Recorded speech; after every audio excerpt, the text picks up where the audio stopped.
Aujourd'hui, nous sommes le 11 Rejvan. C'est la Iloula de Rachel Imenu. Allume ta plus belle bougie pour Rachel et partons à sa rencontre.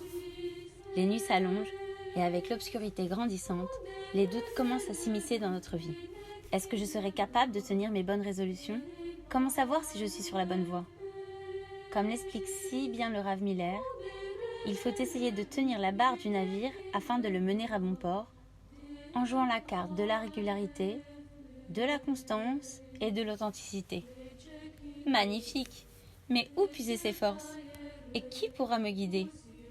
Hachem nous envoie une lumière pour éclairer notre route. Rachel Imenu.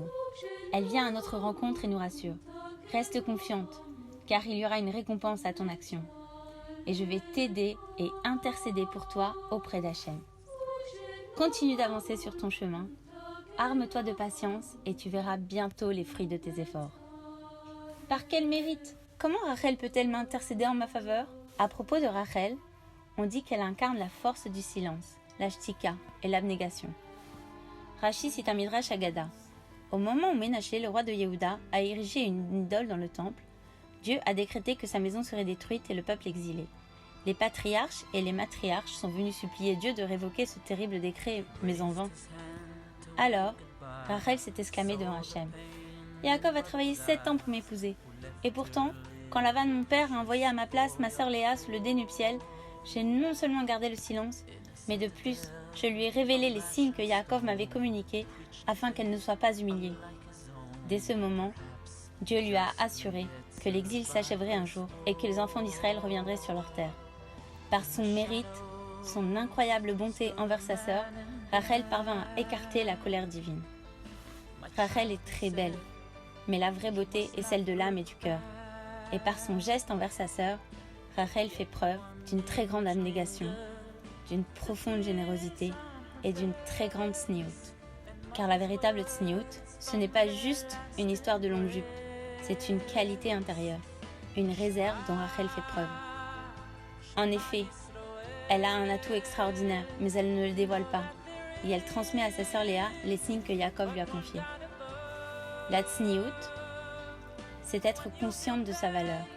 C'est cette confiance en soi qui nous permet d'avoir cette retenue. On a envie de dévoiler quelque chose, mais on se retient. Et même en ce qui nous concerne, c'est bien de préserver sa vie privée. À propos de cette qualité, le roi Salomon écrit dans Eshetrai, Pia patra bechorma.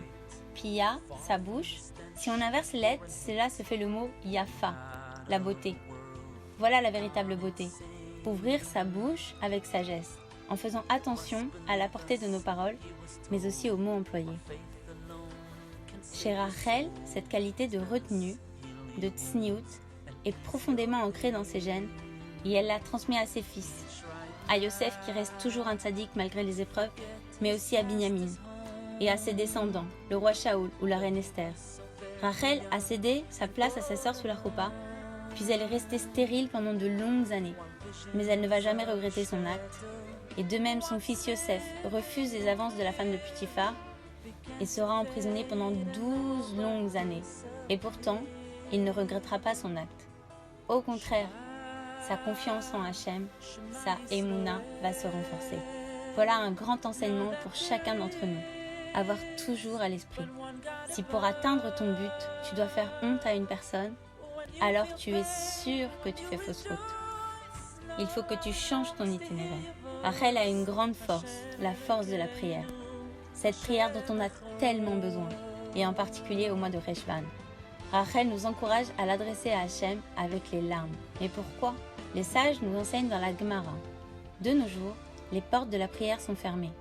Seules les portes des larmes sont ouvertes. Larme, en hébreu, se dit Bechi, dont la valeur numérique est 32. La même valeur numérique que le cœur, lève, car seules les prières prononcées avec le cœur sont exaucées. Et Rachel est là pour intercéder en notre faveur auprès d'Hachem avec son grand cœur. Rachel pleure et fait pleurer. Quand Yaakov la rencontre près du puits, il leva la voix et pleura. Rashi explique. Il a vu par Ruach HaKodesh qu'elle ne serait pas enterrée à côté d'elle dans le caveau de Marpella. Et il explique à son fils Yosef. Bien que Rachel soit morte à proximité de Bethléem, Dieu lui a ordonné de l'inhumer sur la route afin qu'elle puisse un jour porter secours au Bné Israël quand Nabuzaradam les conduira en captivité après la destruction du premier temple, tandis qu'ils avanceront sur la route de Bethléem. Abattus et affamés, Rachel se tiendra là devant eux sur le bord de la route et implorera pour eux la miséricorde divine. Comme il est dit dans le livre de Hermiaou, Rachel pleure sur ses enfants et Hachem dit « Retiens ta voix de pleurer, car il y a une récompense à tes efforts. Grâce à ta prière, tes enfants reviendront de l'exil. » Rachel pleure quand elle voit les exilés de Babylone et pleure aussi pour nous qui sommes loin de ce que nous aspirons à être. Ces larmes, ce sont les prières qui viennent du cœur d'une mère aimante. Une mère en hébreu, em, a la même racine que le mot émouna, la croyance, car une mère est celle qui croit en l'avenir de ses enfants et qui sait qu'ils finiront par retrouver le chemin de la maison. Une mère est celle qui sait encourager ses enfants et leur donner cette confiance en soi indispensable au bonheur et à la réussite. Et pour cela, Rachel nous invite aussi à être patients. Rachel est représentée par la lune. Qui mieux que Rachel peut te dire, quand tu te diminues, sois certaine qu'après ça, il y aura une nouvelle lune, un nouveau Rosh Chodesh dans ta vie, un renouveau et de nouvelles opportunités. Le thème de sa vie, attendre patiemment. Elle rencontre Yaakov près du puits et Yaakov lui demande de l'épouser. Mais ils doivent attendre 7 ans. Puis c'est Léa qui passe d'abord sous la choupa. Elle doit attendre encore 7 jours avant de se marier. Puis Léa va mettre au monde 6 garçons. Et Rachel attend encore. Même à la fin de sa vie, elle est enterrée en chemin. Mais son message est fondamental. Reste concentré sur tes objectifs.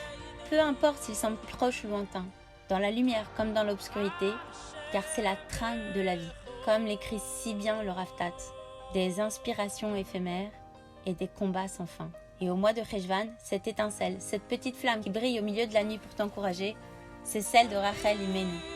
Elle a cette capacité de pouvoir intercéder auprès d'Hachem pour tous ceux qui sont en attente de se réaliser, en attente d'une parnassa, en attente de se sentir mieux. Car elle aussi a su attendre. Et pour elle aussi, c'était très difficile. Et pourtant, elle a surmonté son épreuve. Ainsi, toute sa vie, Rachel n'a jamais cessé de prier pour avoir des enfants. Et Hachem a exaucé sa prière puisqu'elle est appelée la mère des enfants d'Israël. Et Léa a prié toute sa vie pour que Yaakov s'attache à elle, et c'est elle qui est enterrée auprès de lui à la Marat Marpella. En ce jour du 11 Cheshvan, prie Hachem de tout ton cœur et invoque Rachel pour qu'elle intercède en ta faveur. Rachel, en valeur numérique, c'est 238. La valeur numérique de Dima. Dima, c'est une larme, multipliée par 2, comme pour nous dire, à chaque larme, à chaque Dima que tu verses dans ta prière, Rachel est là, à tes côtés, et elle aussi, elle verse une larme pour toi. Car ces larmes sont l'expression de notre prière la plus sincère, la prière du cœur des mamans. Que par le mérite de Rachel Imenu, en ce jour de Salah Iloula, que toutes tes plus belles prières soient exaucées. Que sa bougie illumine ta route et que tu puisses te réaliser.